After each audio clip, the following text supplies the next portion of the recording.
How to fix Venmo app error. OAuth2. To fix the Venmo app error OAuth2, follow these steps. Check your internet connection to ensure you have a stable and active connection. Force close the Venmo app and then reopen it. Sometimes, simply restarting the app can resolve temporary issues. Update the Venmo app to the latest version available on your device's app store. An outdated version of the app may contain bugs or compatibility issues.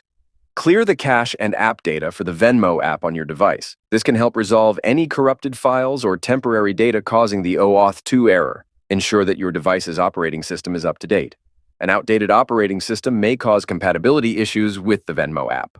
Verify that your device's date and time settings are accurate. Incorrect date and time settings can cause authentication errors with OAuth2. That's it.